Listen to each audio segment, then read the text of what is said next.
বিলোনিয়া মহকুমার হাসপাতালে দক্ষিণ জেলা জেলাশাসকের পৌরোহিত্যে রোগী কল্যাণ সমিতির একটি সভা অনুষ্ঠিত হয়। হাসপাতালের বিভিন্ন বিষয় নিয়ে বৈঠক চলে বলেই জানা যায়। বিলোনিয়া মহকুমার হাসপাতালে পরিষেবা থেকে শুরু করে বিভিন্ন বিষয়ে এদিন বৈঠকে আলোচনা হয় এবং যে সমস্যাগুলি রয়েছে সেগুলি কিভাবে সমাধান করা যায় এবং জনগণকে পরিষেবা দিতে উদ্যোগী ভূমিকা নেওয়া হবে বলেও জানানো হয়েছে এই বৈঠকে। এছাড়াও এদিন বৈঠক শেষে সাংবাদিকদের মুখোমুখি হয়ে বর্তমান পরিকাঠামোগত পরিস্থিতি সাংবাদিকদের সামনে তুলে ধরেন বিলোনিয়ার বিধায়ক দীপঙ্কর সেন।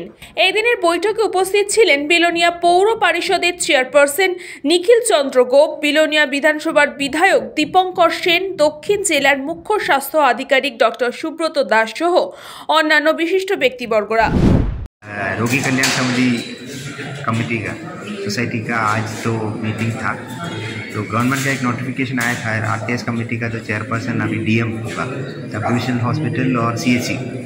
तो आज हमारा सब डिविजनल बिलोनिया हॉस्पिटल का वो नया वाला जो कमेटी का मीटिंग हुआ है, उसमें बहुत सारे मामले में डिस्कशन हुआ, बहुत सारा इश्यूज़ भी है। तो इसका डिसीजन बहुत डिटेल में हमने डिस्कस किया है। तो बहुत कुछ गवर्नमेंट के पास रखा हूँ, बहुत कुछ हमारे पास में भी डिस्कस किया है। तो अगले वाले मीटिंग में भी बहुत सारा प्रॉब्लम्स हम सॉल्व करने की कोशिश करूँगा। तो जितने भी प्रॉब्लम्स है मानता हूँ, तो आगे जाकर अच्छे परिसेवा जितना पॉसिबल है करते हैं। এটা যখন করা হয়েছিল প্রথম, এটা গভর্নমেন্ট তখন লেফট গভর্নমেন্টের দৃষ্টিভঙ্গি ছিল এটা মা ও শিশুর সেপারেট একেবারে একটা কম্পার্টমেন্ট হবে, সেখানে সেপারেট একেবারে। তো এটা করতে গেলে পরে অনেক স্টাফ দরকার, এটা উপরে নিচে প্রশ্ন, সুইপিং প্রশ্ন, আলাদা ডাক্তারের প্রশ্ন, অন্যান্য নার্সিং স্টাফের প্রশ্ন, এই পরিকাঠামো কিছু নেই। আজকে মিটিং এ আমরা আলোচনা করেছি, মনে হয় 15 তারিখ এখন করতে পারবে কিনা অ্যাপ্রোচ রোড হয়নি। আমি তো বললাম এখনো ইলেকট্রিফিকেশনের ক্ষেত্রে এখনো ট্রান্সফরমার ফিটিং করা হয়নি, লিফট গুলো চেক করা হয়নি, লিফট গুলো সচল কি অচল এগুলো প্র্যাকটিক্যালি কাজ করবে কিনা এটা এখনো ফাইনাল সেখানে হয়নি। এরপরে যে জিনিসটা তার জন্য স্পেশাল কিছু হলে স্টাফ অন্তত দরকার। এত বড় একটা বিল্ডিং চলবে, ওদের স্টাফ কি চলতে পারে না, তাহলে স্টাফ দরকার।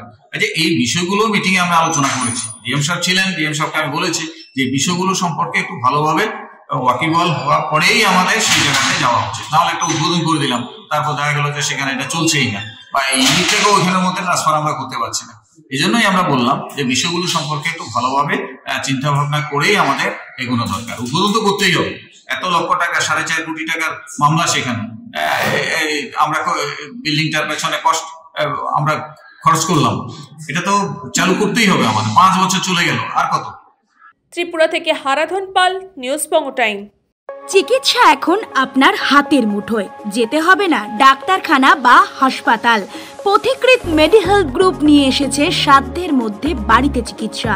বাড়িতে আইসিইউর জন্য যোগাযোগ করুন 8961799012।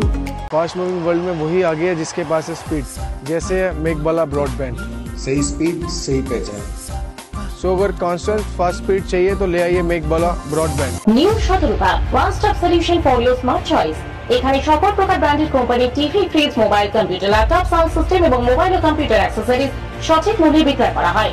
প্রতিটি কেনাকাটায় আকর্ষণীয় ছাড় এবং নিশ্চিত উপহার। ঠিকানা ইন্দ্রনগর, সোদপুর, কলকাতা 110 এবং Muragachha, Sodepur, Kolkata 111। Animesh Suzuki, BT road, Agarpara. Motorcycle মানে সুজুকি। মোটরসাইকেল সেল এবং সার্ভিস করানো হয় অত্যাধুনিক যন্ত্রের মাধ্যমে। এখানে অত্যাধুনিক মডেলের বিভিন্ন গাড়ি পাওয়া যায়। পাবেন Suzuki Hayabusa, Suzuki Gixxer, Suzuki Bergman, Suzuki access 125 এবং সাথে সার্ভিস সেন্টারের সমস্ত সুবিধা। আমাদের শাখা আগরপাড়া, ব্যারাকপুর ভিআইপি তে। সকলকে সাদর আমন্ত্রণ। ওম সাই ব্যাংকুয়েট অ্যান্ড গেস্ট হাউস। আপনার পরিবারের যে কোনো সামাজিক অনুষ্ঠানের জন্য আসুন ওম সাই ব্যাংকুয়েট অ্যান্ড গেস্ট হাউসে। এই অঞ্চলের সবচেয়ে বড় সেরা ব্যাংকুয়েট। সিজন টাইমের ভিড় এড়াতে এখনই বুকিং করুন। আমাদের ঠিকানা ডাক্তার গোপাল চ্যাটার্জি রোড, সোদপুর, গির্জা। আমাদের যোগাযোগ নম্বর 9051714263।